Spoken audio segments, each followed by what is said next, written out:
Alhamdulillahirabbil alamin. Wassalatu wassalamu ala Rasulillah ma ba'd. Allahumma nas'aluka al-huda wat-tuqa wal-afafa wal-ghina. Allahumma anfina bihalalika wal haramik. Allahumma aghnina amman siwak. Allahumma nas'aluka kullu khairik wa na'udzu bika min kulli syarr zahiran wa batinah. Assalamualaikum warahmatullahi wabarakatuh. Alhamdulillah, kita kembali memuji dan mengagungkan Allah Subhanahu wa taala yang telah memberikan kepada kita keimanan di tengah banyaknya orang-orang yang masih di atas kekafiran, yang telah memberikan kepada kita nikmat mengikuti sunnah Rasul di tengah banyaknya orang-orang yang masih berjalan di atas hawa nafsu, mengikuti dari orang-orang yang dibenci oleh Allah sebagai panutan, entah dari pemain bola atau dari traveling, dari orang-orang barat. Tapi alhamdulillah kita dijadikan panutan kita adalah Muhammad sallallahu alaihi wasallam.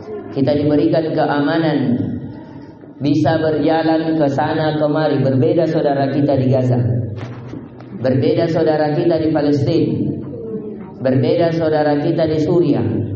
Mereka tidak bisa keluar rumah. Kapan keluar rumah? Ya, mereka dihantam dengan senjata-senjata, dengan rudal-rudal. Jadi adanya kegiatan ini seharusnya bukan menambah maksiat kita kepada Allah, tapi menjadi bukti bahwasanya betapa besarnya nikmat Allah kepada kita. Maka di pertemuan kali ini sebelum diarahkan oleh kepala sekolah, saya pribadi selaku koordinator dinia di tingkat SMP memberikan wejangan-wejangan untuk diri saya pribadi dan kepada anak-anakku sekalian, baik di tingkat jenjang kelas 7 maupun kelas 8, baik di ikhwan maupun di akhwat. Yang pertama, bahwasanya kita berjalan keluar agar melihat kekuasaan dan kebesaran Allah. Maka dari itu kata Allah Azza wa Jalla, afalam yasiru fil ard fatakunu lahum qulubun ya'qiluna biha. Tidakkah mereka orang-orang kafir itu, orang-orang yang tidak beriman kepada Allah, mereka berjalan di muka bumi, lihat itu bagaimana Allah tinggikan langit, bagaimana Allah hamparkan itu bumi, bagaimana Allah ciptakan segala berpasangan, ada siang ada malam, berjalan sana. Lihat kebesaran dan kekuasaan Allah. Lihat bahwa Allah Maha menciptakan, Allah Maha mengatur. Kita mengatur diri sendiri saja. Kita tidak mampu, berapa banyak urusan kita yang terlantarkan. Tapi coba lihat Allah, berapa banyak makhluk, miliaran. Tapi Allah mampu mengatur rezeki mereka. Allah mampu mengatur mana yang ditinggikan, mana yang direndahkan, mana yang dimuliakan, mana yang dihinakan, mana yang tempat-tempat bisa tumbuh pohon, mana yang tidak bisa tumbuh, mana yang diciptakan memiliki 2 kaki berjalan di muka bumi, mana 4 kaki, mana yang tidak berkaki. Itu harusnya kita menjadi apa? Bahan tafakkur, bahan melihat ayat-ayat Allah. Karena ayat-ayat Allah itu ada 2. Ada ayat-ayat Qur'aniyah dan ada ayat-ayat kauniyah. Di situ kita akan yakin bahwa Allah itu adalah Rabb. Allah adalah pencipta, pemilik, penguasa, pengatur, supaya kita beribadah hanya kepada Allah. Maka dari itu kata Allah, tidakkah mereka orang-orang kafir itu, orang-orang yang tidak mau beriman, berjalan di muka bumi, fatakunu lahum qulubun ya'qiluna biha. Padahal mereka, sehingga hati-hati mereka itu betul-betul berakal, memiliki hati nurani sehingga berpikir tentang kebesaran Allah. Au adanu yasma'una biha, ataukah tidakkah mereka punya telinga sehingga mereka mendengar? Sudah diperdengarkan ayat-ayat Allah, tapi mereka menyombongkan diri. Coba lihat Firaun, ya, menyombongkan diri. Coba lihat kaumnya Nabi Soleh. Kita lihat kaumnya Nabi Soleh. Sudah ditegur oleh Nabi Soleh, jangan kamu siksa unta ini, biarkan dia minum. Biarkan dia hari ini minum, besok kamu minum. Tapi kaumnya Nabi Soleh apa? Bahkan menyakiti unta tersebut, menyembelih unta tersebut, padahal unta itu adalah unta kebesaran Allah. Maka tidak boleh disiksa. Itu binatang-binatang. Jangan ada di antara kalian sebentar, ya lempari itu binatang, ambil kayu binatang, tok doki matanya, tok doki pantatnya. Tidak boleh, tidak boleh. Ya Allah, ya Allah, ya Allah. Wallahi. Coba lihat, tidakkah kita melihat ada yang makanannya tak keluar, mungkin dia kasih makan ternyata dipacolo-colo. Maunya jadi bor-bor, tidak boleh. Tidakkah kita mendengar hadis Nabi bagaimana seorang wanita yang dimasukkan ke dalam neraka, sebabnya apa? Karena dia memenjarakan seekor kucing, kemudian kucing tersebut tidak diberi makan, kemudian dia dibiarkan di dalam kandang, tidak dilepaskan, sehingga kucing itu apa? Ya, mati kelaparan. Akhirnya karena itu dia dimasukkan ke dalam apa? Neraka Allah Subhanahu wa taala. Maka dari itu Nabi sallallahu alaihi wasallam kabarkan, fa idam ra'atun hasibat annahu qal tuhdish wa hirrah. Ada, Nabi ceritakan kepada para sahabat, ada seorang wanita yang dia lihat ketika berjalan-jalan di neraka Allah. Nabi sallallahu alaihi wasallam diperlihatkan ada seorang wanita yang dicakar-cakar mukanya oleh kucing. Ya. Kata Nabi, qultu ma sya'nu hadhi? Maka Nabi bertanya, ya Allah, ada apa dengan wanita ini? Wahai malaikat Malik, ada apa dengan wanita ini? Kenapa dia dicakar-cakar mukanya? Qalu habazatha hatta matat ju'an, la at'amatha wa la arsalatha ta'kulu. Qala Nabi. Maka malaikat ini bertanya bahwa dia wanita ini dia penjarakan, dia kandang, dia tidak berikan makan sampai kucing ini mati dalam keadaan kelaparan. Dia juga tidak lepaskan. Akhirnya sebab itu dia apa? Ya, disiksa oleh Allah. Dan menyayangi binatang itu dari sebab dimasukkan seorang ke dalam surga. Coba lihat kisah seorang pelacur, seorang wanita pelacur, dosanya luar biasa. Memang pekerjaannya sudah melacur.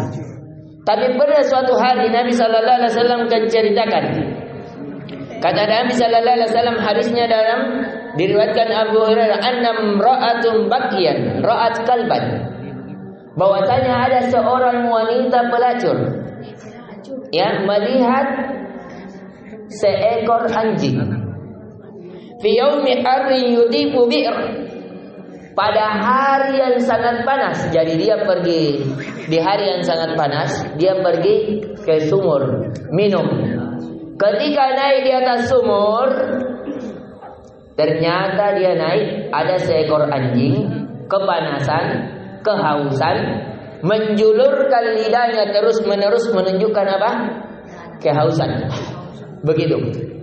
Akhirnya kata Nabi sallallahu alaihi wasallam, qad adlaga lisana min al-aqshi fanaza'at lahu bimuqi'a faghfiralah. Maka dia pun melepaskan sepatunya, kemudian dia gigit sepatunya, kemudian turun ke bawah sumur. Bayangkan, tidak pakai timba, tidak pakai tali, di padang pasir. Jadi dia gigit sepatunya, kemudian turun ke sumur. Kalau kita istilahnya lete-lete, apakah istilahnya bahasa anunya itu? Bahasa Indonesianya apa itu? Artinya dia merangkak. Jadi antara satu kaki dengan kaki dia tendangkan di tembok tangannya sampai turun ke sumur dan naik. Kemudian apa? Ya, dia isi sepatunya, baru dia gigit, kemudian dia manjak dari sumur tersebut. Itu sumur dalam atau tidak? Dalam. Kalau orang tidak tahu berenang bisa tenggelam atau tidak? Bisa. Ya, bayangkan tidak ada orang-orang kalau tenggelam mati ini wanita pelacur ini. Tapi dia beranikan, kenapa? Karena sayang kepada kasihannya ini kodong anjing, kalau tidak anu mati kodong kasihannya kehausan begini.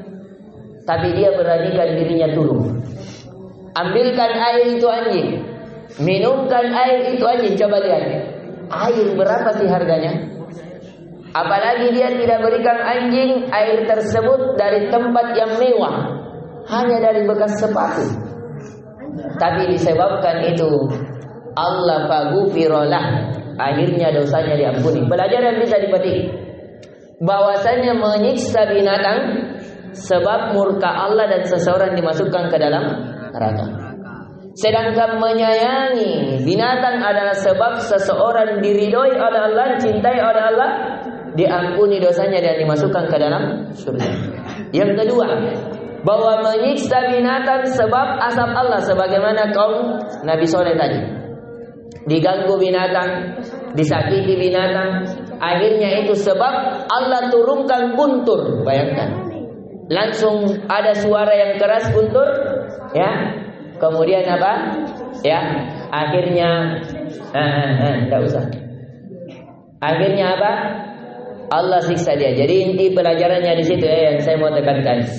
Jadi sekali lagi saya ingatkan kembali, pelajaran pertama bisa dipetik, kita berjalan di muka bumi agar melihat ciptaan Allah, supaya menambah keimanan kita bahwasanya betul-betul Allah penguasa, pemilik, pengatur, pencipta, dan Allah maha mampu menciptakan dari segala sesuatu. Antum lihat nanti di sana bagaimana Allah luar biasa dalam menciptakan. Yang kedua, bahwasanya seseorang tidak boleh mengganggu binatang. Ya, ambilkan kayu tok kiapanna, tidak boleh. Karena itu sebab azab di dunia dan sebab azab di mana? Di akhirat. Yang ketiga, sayangi yang ada wannya, yang ada makanannya. Kalau melihat di situ ada binatang-binatang, ya. Tapi hati-hati kalau kasih makan, apalagi yang kalau dikasih makan seperti harimau atau ular, jangan kasih masuk tangan tak ke dalam kandang. Jangan sampai biar tangan tak nama kantong. Ya, atau buaya, panggil ki nenek. Akhirnya neneknya apa? Ya, padahal Panji ahli dalam perbinatangan. Nah, bilang Panji ini bukan nenek ini. Ternyata kalau saya lihat gaya-gayanya ini laki-laki, berarti kakek. Salah. Ya, masa buaya jantan dipanggil nenek? Ya, inilah kesyirikan. Perhatikan. Kenapa itu dia digigit? Kenapa ditimpa musibah? Karena kesyirikan, dosa, inti dosa. Makanya Ibnu Qayyim mengatakan kullu syarri wada'in sababuhu bizunub. Sesungguhnya seluruh keburukan, seluruh musibah, seluruh penyakit itu sebabnya karena dosa. Ya, jadi jangan buat dosa keluar. Jaga pandangan, jaga hati, jaga pikiran. Jangan sampai karena dosa yang kita lakukan kita disiksa. Apalagi kita ini keluar bersama awan, jaga pandangan. Wallahi, saya dari tadi malam, dari tadi subuh tidak ada yang paling berat saya tatah kecuali hati saya. Ya, jaga hati. Ya, kita keluar, tapi alhamdulillah kita sudah dipisahkan pakai mulut, tapi tetap jaga hati itu ya. 3 poin. Sayangi binatang, jangan siksa binatang. Kemudian jadikan ini perjalanan kita semakin meyakini Allah Maha Pencipta, pemilik, pengatur. Itu 3 poin yang saya arahkan. Insyaallah dipahami akhwat. Ya, itu ya. Sayangi, kasih makanan, kasih minuman. Ya. Ya. Indah, aku tahu, tanya dulu, jangan sampai berak-berak sebentar binatangnya. Dan tahu nanti ini kita akan diarahkan oleh kepala sekolah. Saya tadi cuma memanfaatkan dari waktu, ya. Boleh senyum dengan binatang sebagaimana kisahnya Nabi Sulaiman, ya. Nah, padahal alhamdulillah kepala sekolah kita sudah ada. Insyaallah akan diarahkan oleh beliau kepada seluruhnya. Jazakumullah khair ala intimamikum wa musaadatikum Subhanakallahumma bihamdik, asyhadu an la ilaha illa anta, astaghfiruka wa atubu ilaik. Assalamualaikum warahmatullahi wabarakatuh. Waalaikumsalam.